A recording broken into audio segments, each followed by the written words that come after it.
মধ্যপ্রাচ্যের রাজনীতিতে কি এমন কিছু ঘটেছে যা সাধারণ মানুষের চোখের আড়ালেই থেকে যাচ্ছে? যে দেশের নাম এতদিন শান্তি আলোচনার সঙ্গে জড়িয়ে ছিল, হঠাৎ করে সেই দেশকে ইসরায়েলের সবচেয়ে বড় শত্রু বলা হচ্ছে। কেন বদলে গেল এই সমীকরণ? কাতারকে ঘিরে আসলে কি দেখছে ইসরায়েলের সাবেক প্রধানমন্ত্রী? মধ্যপ্রাচ্যের রাজনীতিতে যখন ইরান ইসরায়েল সংঘাতই আন্তর্জাতিক অঙ্গনের প্রধান আলোচ্য বিষয়, ঠিক তখনই নতুন বিতর্কের জন্ম দিলেন ইসরায়েলের সাবেক প্রধানমন্ত্রী নাফতালি বেনেট। তার দাবি, ইরান নয়, বরং বর্তমান সময়ে কাতারই ইসরায়েলের জন্য সবচেয়ে বড় কৌশলগত হুমকি।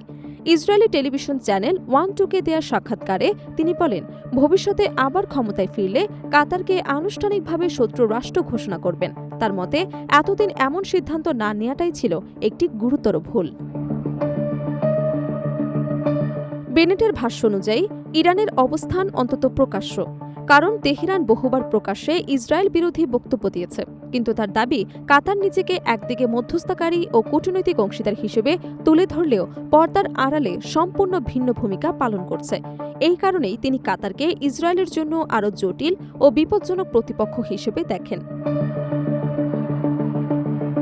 সাক্ষাৎকারে তিনি অভিযোগ করেন, 2023 সালের 7 অক্টোবর ইসরায়েলে হামলায় অংশ নেয়া হামাসের বিশেষ বাহিনী নখবা ইউনিটের অর্থায়নের সঙ্গে কাতারের সম্পৃক্ততা ছিল, যদিও এই অভিযোগের পক্ষে তিনি কোনো নির্দিষ্ট প্রমাণ উপস্থাপন করেননি। এছাড়া কাতার ভিত্তিক সংবাদ মাধ্যম আল জাজিরার বিরুদ্ধে তীব্র সমালোচনা করেন বেনেট। তার দাবি, আল জাজিরা শুধু সংবাদ প্রচারেই সীমাবদ্ধ নয়, বরং আন্তর্জাতিক পরিসরে ইসরায়েল বিরোধী জনমত গঠনে গুরুত্বপূর্ণ ভূমিকা পালন করছে। শুধু তাই নয়, বেনেট আরও অভিযোগ করেন, কাতারের প্রভাব মধ্যপ্রাচ্যের বাইরেও বিস্তৃত। তার মতে, যুক্তরাষ্ট্রের বিভিন্ন বিশ্ববিদ্যালয়, গবেষণা প্রতিষ্ঠান এবং নীতি নির্ধারণী মহলেও কাতারের প্রভাব বেড়েই চলেছে। এমনকি তিনি ইঙ্গিত দেন, এই প্রভাব ইসরায়েলের অভ্যন্তরীণ রাজনৈতিক কাঠামোর কিছু অংশেও পৌঁছেছে।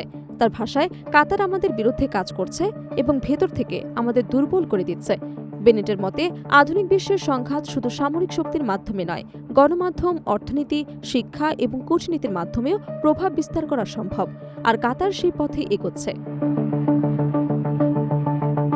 তবে বেনেটের এসব অভিযোগ নিয়ে ইতোমধ্যেই আলোচনা শুরু হয়েছে, কারণ কাতার দীর্ঘদিন ধরেই মধ্যপ্রাচ্যের অন্যতম গুরুত্বপূর্ণ কূটনৈতিক মধ্যস্থতাকারী হিসেবে পরিচিত।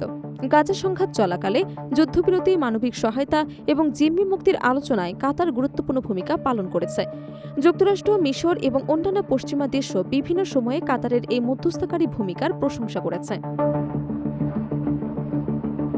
বিশ্লেষকদের মতে, বেনেটের এই বক্তব্য কেবল কাতারকে লক্ষ্য করেই নয়, ইসরায়েলের অভ্যন্তরীণ রাজনীতির সঙ্গেও সম্পর্কিত হতে পারে। ভবিষ্যতের রাজনৈতিক সমীকরণ, নিরাপত্তা ইস্যুতে কঠোর অবস্থান প্রদর্শন এবং ভোটারদের কাছে শক্ত বার্তা দেওয়ার কৌশল হিসেবেও এই বক্তব্যকে দেখা হচ্ছে। একই সঙ্গে এটি ইসরায়েলের কাতার নীতি নিয়ে নতুন বিতর্কের জন্ম দিতে পারে। একদিকে যুদ্ধবিরতি আলোচনায় অপরিহার্য মধ্যস্থতাকারী হিসেবে কাতারের ভূমিকা, অন্যদিকে ইসরায়েলের সাবেক প্রধানমন্ত্রীর চোখে দেশটির সবচেয়ে বড় হুমকি। এই দুই বিপরীত অবস্থান মধ্যপ্রাচ্যের ভূরাজনীতির জটিল বাস্তবতাকে সামনে নিয়ে এসেছে। এখন দেখার বিষয়, বেনেটের এই বক্তব্য ভবিষ্যতে ইসরায়েলের রাজনৈতিক অঙ্গনে কতটা প্রভাব ফেলে এবং কাতার এই বিষয়ে আনুষ্ঠানিকভাবে কি প্রতিক্রিয়া জানায়। কারণ এই বিতর্ক শুধু দুই দেশের সম্পর্ক নয়, মধ্যপ্রাচ্যের কূটনৈতিক ভারসাম্য এবং ভবিষ্যতের শান্তি প্রচেষ্টার ওপরও গুরুত্বপূর্ণ প্রভাব ফেলতে পারে।